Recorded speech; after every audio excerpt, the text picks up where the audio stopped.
ఓం నమస్తేస్తు భగవన్ విశ్వేశ్వరాయ మహాదేవాయ త్రయంబకాయ త్రిపురాంతకాయ త్రికాగ్నికాలాయ కాలాగ్నిరుద్రాయ నీలకంఠాయ మృత్యుంజయాయ సర్వేశ్వరాయ సదాశివాయ శ్రీమన్మహదేవాయ నమః.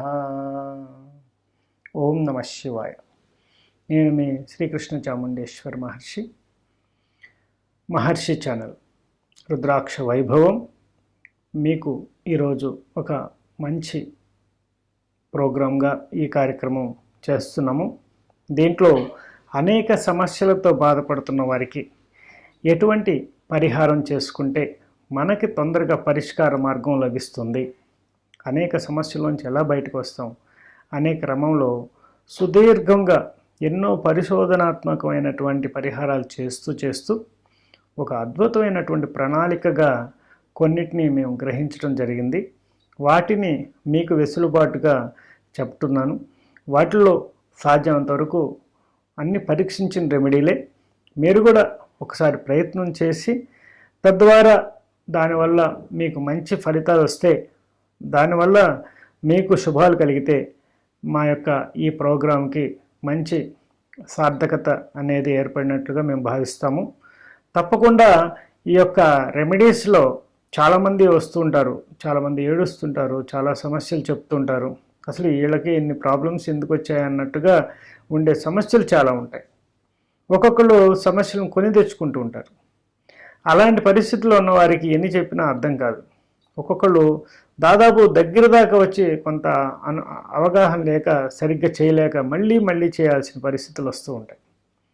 ఈ క్రమంలో అసలు ఎలాంటి పరిహారం చేస్తే మనకి సమస్య క్లియర్ అవుతుంది అనే దాని మీద మనం ఇప్పుడు చెప్పే ఈ ఎపిసోడ్లో దాదాపుగా మీకు ఒక్కొక్క రాశి వారికి ఎలాంటి సమస్యలు రావచ్చు, దానికి పరిష్కార మార్గంగా ఇది చేయటం వల్ల, ముఖ్యంగా ఈ పరిహారం చేయటం వల్ల ఎంతవరకు ఫలితాలు వస్తుంది అనేది మీరు చేసే విధానం మీద ఆధారపడి ఉంటుంది అనేది మటుకి గుర్తించాల్సిన అవసరం ఉందన్నమాట. అయితే ముఖ్యంగా మనం పరిహార క్రమంలో మనం భగవంతుని ఆశ్రయించాల్సిందే. ఎందుకంటే మనకంటే ఎన్నో అతీతమైన శక్తులు కలిగిన వ్యక్తి, ఎటువంటి జన్మ మృత్యు జరా వ్యాధులు ఏమీ లేని వ్యక్తే భగవంతుడిగా మనం పూజిస్తాము. అటువంటి ఆ పరమేశ్వరుడి యొక్క అనుగ్రహం పొందాలి అంటే ఎటువంటి పరిహారాలు చేయాలనే క్రమంలో అభిషేకం అనేది ఒకటి ప్రాశస్త్యమైనది, ఎంతో ఉత్కృష్టమైనటువంటి పరిహార క్రియగా చెప్పుకోవచ్చు. మరి ఎవరికి అభిషేకం చేస్తే ఇంకా బాగా ఫలితాలు వస్తాయి అని చూసుకున్నట్టయితే ఆ పరమేశ్వరునికి అభిషేకం చేయటం వల్ల, అంటే శివలింగానికి అభిషేకం చేయటం వల్ల ఆ పరమేశ్వరుడు సంతోషించి మనకు ఉన్నటువంటి భౌతికమైనటువంటివి, ఐహికమైనటువంటి కామ్యాలన్నింటినీ కూడా నెరవేరుస్తానని ఆయన వాగ్దానం చేసి ఉన్నారు. కాబట్టి తప్పకుండా మనకి ఈ అభిషేకాలు చేయటం వల్ల శుభ ఫలితాలు వస్తాయని చెప్పి ఆ పరమేశ్వరుడే స్వయంగా చెప్పినట్టుగా అనేక పురాణాల్లో మనం చూస్తూ ఉన్నాం. కాబట్టి ఈ శివ పూజ విధి, శివ పూజ మహత్యంలో మనకి వీటి గురించి చక్కగా చెప్పబడింది. దీన్ని మీరు సహస్ర లింగార్చన, అలాగే సహస్ర ఘటార్చనలు కూడా ఉంటాయి, ఆ అభిషేకాలు కూడా ఉంటాయి. చాలా విశేషమైనటువంటి కలశాలతో 1296 కలశాలతో చాలా అద్భుతంగా ఆ అభిషేకం జరుగుతుంది స్వామివారికి. ఈ అభిషేక క్రమాన్ని కూడా చెప్పడం జరిగింది, ఎంత చక్కగా చేయాలి అనే దాని మీద. వీటికి ఎలాంటి అభిషేకాలు చేయాలి, ఆ అభిషేకాలకి ఎలాంటి వాటిని మనం సమకూర్చుకోవాలనేది కూడా మనకి శివపురాణంలో అభిషేక యుక్తంలో చెప్పబడింది. అయితే వీటిలో మనం చూసినట్టయితే ఈ సహస్ర ఘటాభిషేకంలో 1296 కలశాలను వాడతారు. ఘటం అంటే కలశం అనమాట. ఒక్కొక్క కలశాన్ని ఘటాభిషేకం అంటుంటాం కదా. ఈ ఘటాభిషేకంలో 1296 కలశాలను వాడతారన్నమాట. ఈ 1296 కలశాలని చక్కగా శుద్ధి చేసి వాటికి కావాల్సినవన్నీ ముందుగా సేకరించి పెట్టుకుంటారు. సుగంధ ద్రవ్యాలతో, అష్టగంధం, అలాగే విభూతి, పంచపల్లవులు, అలాగే పంచామృతాలు, వీటన్నిటిని కూడా సుగంధ ద్రవ్యాలు, వీటన్నిటిని కూడా విడివిడిగా ఉంచుకొని వాటిని రెడీ చేసుకుని సిద్ధం చేసుకున్న తర్వాత ఈ యొక్క 1296 ఘటాలకు చక్కగా విభూది, తెల్లని సున్నం కానీ వాటికి చక్కగా అలంకారం చేస్తారు. లోపల అష్టగంధాన్ని రాస్తారు. తర్వాత ఈ ఘటాలన్నిటికీ కూడా ధూపం వేస్తారు. ధూపం వేసి వాటి నిండా, ఆ ఘటాల నిండా ధూపాన్ని పంపిస్తారన్నమాట లోపలికి. ఈ యొక్క వీటికి చక్కగా ఆ కంఠానికి కలశస్య ముఖే విష్ణు కంఠే రుద్ర సమాశ్రిత, ఈ కంఠానికి ఒక తాడును కూడా కట్టుతారన్నమాట, రక్షలాగా. ఆ రక్షను కూడా కట్టి చక్కగా దాన్ని దారాలతో మంత్రయుక్తంగా చేస్తూ స్వామివారికి ఆ యొక్క అలంకారం చేసి వాటిని ఆ ఘటాలన్నిటికీ ఆ దారాలు కట్టి వాటికి లోపల అష్టగంధాన్ని రాసి చక్కగా ధూపం వేసి వాటిని బోర్లించి ఒక క్రమ పద్ధతిలో ఉంచిన తర్వాత వాటిలో శుద్ధోదకమైనటువంటి జలాన్ని, పంచామృతాలను, వీటన్నిటినీ కూడా అష్టగంధాలను, ఈ పంచ పల్లవులని వీటన్నిటిని కూడా వాటిలో వేసి ఈ యొక్క కలశ స్థాపనలన్నీ జరిగిన తర్వాత వాటితో పరమేశ్వరుడికి అభిషేకాలు అనేది చేయటం అనేది విశేషమైనటువంటి, అన్నింటికంటే అత్యద్భుతమైనటువంటి అభిషేకంగా చెప్పుకోవచ్చు. మహాకృష్టమైనటువంటి అభిషేకం అన్నమాట ఇది. ఈ అభిషేకాన్ని మించిన అభిషేకం ఇంకోటి లేదు. చాలా 1296 కలశాలతో అభిషేకం చేయటం అంటే వాటిని తయారు చేసేదే ఒక పూట పడుతుంది అన్నమాట. వాటిని సిద్ధం చేయడానికే ఒక హాఫ్ డే పడుతుంది. అంతటి అద్భుతమైనటువంటి అభిషేకం మనం త్వరలో మన యొక్క పీఠం తరపున కూడా చేద్దాం. తప్పకుండా అందరూని ఆహ్వానించడం జరుగుతుంది ఆ కార్యక్రమానికి. అదేవిధంగా మరి ఇంత పెద్ద ఎక్స్పెండిచర్తో చేసుకునే అభిషేకం, అసలే సమస్యలతో ఉన్నాం కదా, మరి ఎంత కాస్ట్లీయెస్ట్ అభిషేకం మనం ఎలా చేయగలుగుతాం? చేయలేం. కాబట్టి ఎటువంటి అభిషేకం చేస్తే స్వామివారు తొందరగా ప్రసన్నమవుతారు అనే దాని మీద మనం విశేషమైనటువంటి కొన్ని అభిషేకాలని చూద్దాము. దాంట్లోనే చక్కగా ఇవ్వటం జరిగింది. సహస్రలింగార్చన మహత్యం అనే గ్రంథంలో కూడా దీని గురించి చక్కగా వివరించడం జరిగింది. ఆ పరమేశ్వరుడు వేటితో చేస్తే నేను సంతోషిస్తాను, మీ యొక్క కామ్యాలు నెరవేరుస్తానన్నాడో వాటితో మీరు చేయటం అనేది తెలుసుకొని చేసినట్లయితే దీంట్లో ముఖ్యంగా శ్రద్ధ, భక్తి అనేది చాలా ముఖ్యం. అలాగే సాధ్యమైనంత వరకు పవిత్రంగా ఆ యొక్క అభిషేకాన్ని నిర్వహించటం ఇవన్నీ, వాటికి కావలసిన ముఖ్యమైనటువంటి వాటిని, ఒరిజినల్ వాటిని సేకరించటం. ఇప్పుడు మన కస్తూరి కావాలి, ఈ యొక్క అభిషేకంలో కస్తూరిని సేకరించాలి. అలాగే ఎర్రగంధం కావాలి, అంటే రక్తచందనం కావాలి. రక్తచందనం అంటే ఒరిజినల్ రక్తచందనమే కావాలి.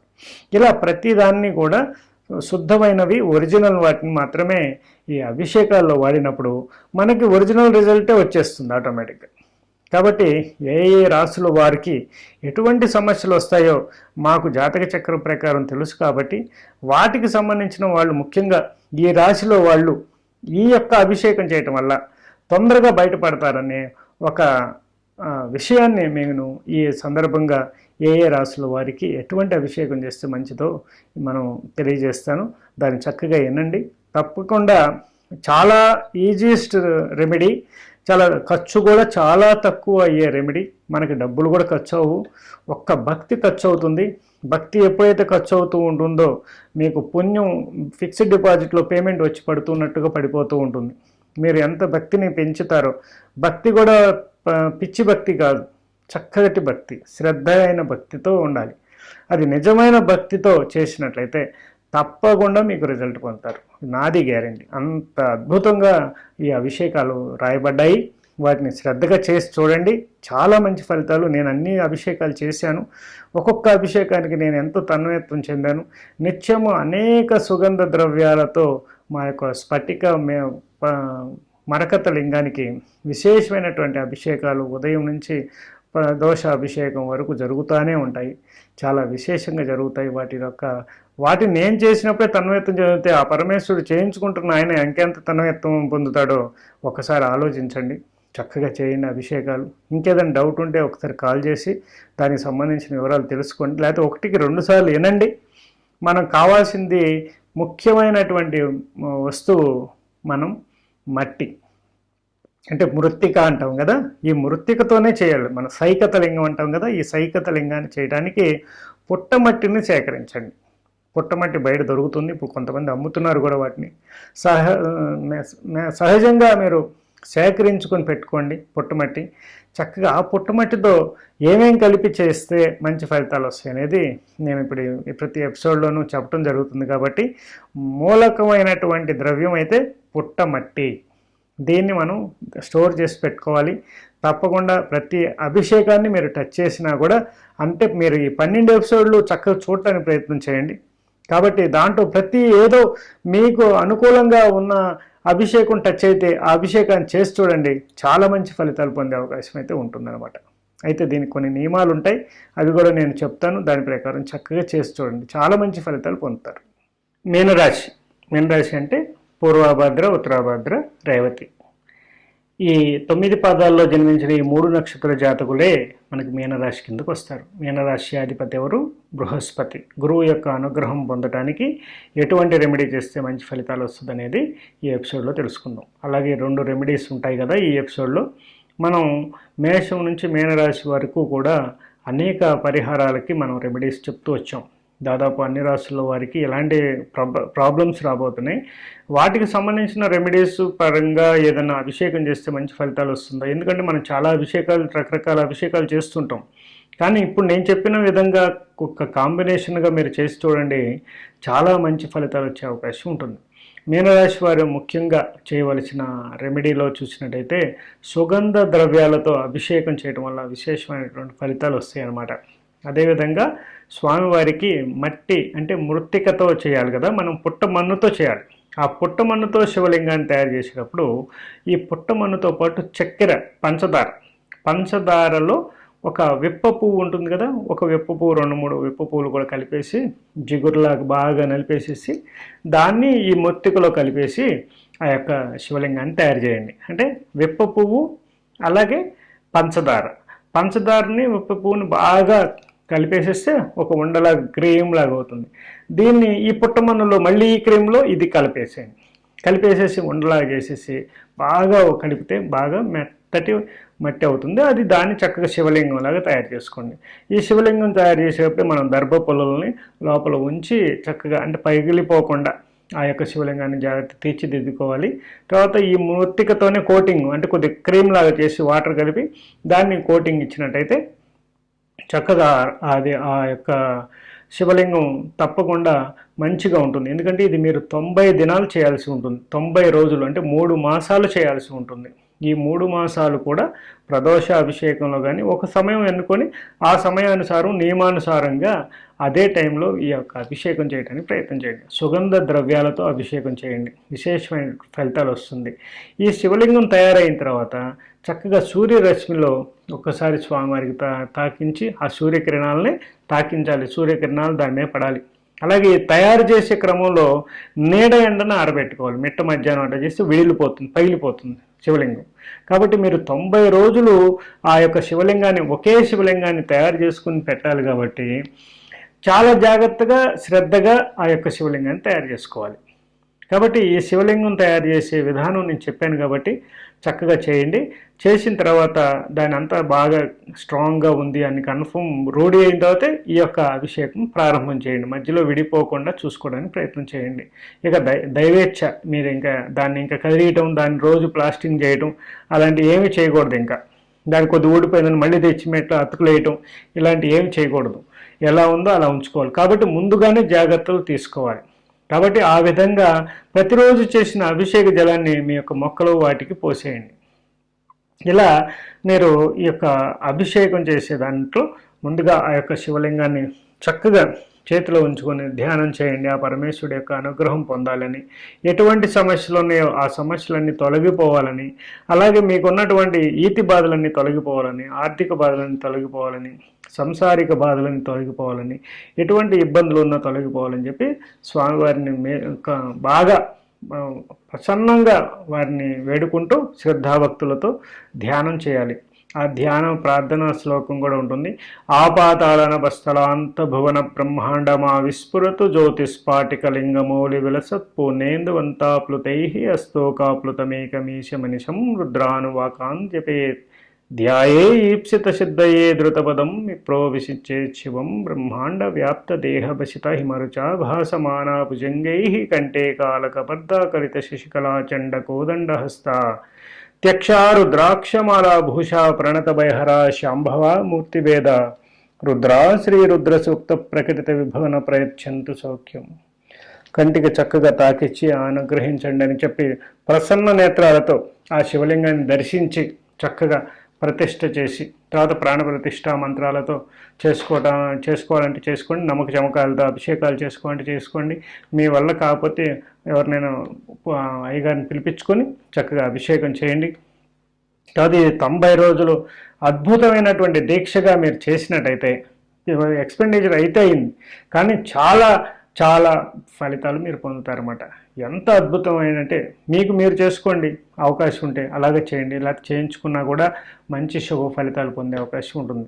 కాబట్టి ఈ యొక్క అభిషేకంలో వాడే ద్రవ్యాలు 90 రోజులు కాబట్టి రోజుకొక ద్రవ్యాన్ని తీసుకొని స్వామివారికి ఒక చెంబుడు, ఒక గుక్కెడు, ఒక గిద్దెడు ఇలా స్వామివారికి కావలసిన విధంగా ఆ యొక్క నీటితో అభిషేకం చేయించటం, సుగంధ ద్రవ్యాలతో అభిషేకం చేయటం, ఆవు పాలతో అభిషేకం చేయటం మీరు ఎలా చేయగలుగుతారో అలా ప్రతిరోజు అభిషేకాలు చేసి మీ యొక్క సంకల్పం ఏదైతే ఉందో, మీరు ఏ రోజైతే శివలింగాన్ని ముట్టుకొని అడిగారో అదే సంకల్పం నెరవేరేదాకా అదే ఎఫర్మేషన్ చెప్తూ ఈ యొక్క అభిషేకం చేస్తూ ఉండాలి. అలాగే పంచభూతాలకు కృతజ్ఞతలు చెప్పాలి. ప్రతిరోజు కూడా పంచభూతాలకు కృతజ్ఞతలు చెప్పడం వల్ల శుభ ఫలితాలు వస్తాయన్నమాట. 5 ఎలిమెంట్స్ని మీరు ప్రతిరోజు కూడా ధ్యానం చేయాల్సిన అవసరం ఉంటుంది. కాబట్టి పంచభూతాలకు శుభాకాంక్షలు, పంచభూతాలు, ఎందుకంటే పంచభూతాలు మీలోనే ఉన్నాయి, వాటికి శుభాకాంక్షలు చేస్తే అవి కూడా ప్రసన్నం అవుతాయి. అలాగే వాటికి థ్యాంక్స్ చెప్పాలి, ధన్యవాదాలు చెప్పాలి. ప్రతిరోజు వాటిని అనుభవిస్తున్నాం మనం, కాబట్టి ప్రతిరోజు కూడా వాటికి ఎఫర్మేషన్ కూడా చెప్పడం వల్ల శుభ ఫలితాలు వస్తాయి. అదేవిధంగా వీటితో పాటుగా మీరు ప్రతిరోజు కూడా ఈ అభిషేకంతో పాటుగా ఇంకొక రెమెడీ కూడా మనం చెప్పడం జరుగుతుంది. అది మీకు దగ్గరలో ఉన్నటువంటి శివాలయానికి వెళ్ళి అక్కడ లేకపోతే జ్యోతిర్లింగ క్షేత్రం లేకపోతే పంచారామ క్షేత్రాలు వెళ్ళటానికి ప్రయత్నం చేయండి. ఒక పంచారామ క్షేత్రం తీసుకోండి, అందులో లేకపోతే జంబుకేశ్వర లింగానికి వెళ్ళండి. పంచభూత లింగాల్లో జలలింగం అని ఉంటుంది, జంబుకేశ్వర లింగం. అక్కడికి వెళ్ళి అక్కడ మీరు సుగంధ ద్రవ్యాలతో ఆవు పాలు, తేనె, గంగాజలం ఇవన్నీ తీసుకుంటారు కదా, అలాగే యాలుక్కాయ, జాపత్రి, జాజికాయ, జాపత్రి, పునుగు, జవ్వాది, కస్తూరి, ఇవన్నీ గోరోచనం, వీటన్నిటిని కూడా కలిపి చక్కగా వాటన్నిటిని కూడా పొడిగా చేసి వాటితో కూడా ఎర్రచందనం, పచ్చకర్పూరం ఇవన్నీ కూడా కలిపి, కస్తూరి, వీటన్నిటిని కూడా కలిపేసి వాటితో వాటర్లో పెట్టి వాటితో అభిషేకాలు చేయించడం వల్ల కూడా శుభ ఫలితాలు వస్తాయన్నమాట. తిరుచి దగ్గర ఉన్నటువంటి జంబుకేశ్వరం వెళ్ళి అక్కడ జంబుకేశ్వర లింగానికి స్వామివారికి స్వయంగా మీరు అభిషేకం చేసే అవకాశాన్ని ప్రయత్నం చేయండి. మంచి ఫలితాలు వస్తాయి, శుభ ఫలితాలు వస్తాయి. వారి దగ్గర కూడా అభిషేకం చేయించడానికి ప్రయత్నం చేసినట్టయితే మంచి ఫలితాలు వస్తాయి అన్నమాట. అదేవిధంగా మీరు విప్ప పువ్వుతో కూడా ప్రతిరోజు కూడా కొద్దిగా ఒక విప్ప పువ్వు వేసి వాటర్లో అది కూడా ఒక గ్లాసు నీళ్ళు స్వామివారి మీద అభిషేకం చేయటం వల్ల కూడా చాలా చాలా శుభ ఫలితాలు వచ్చే అవకాశం ఉంటుంది. శుభం భవతమే సదాశివం. ఓం ఐం హ్రీం గ్లైం చాముండాయ నమః.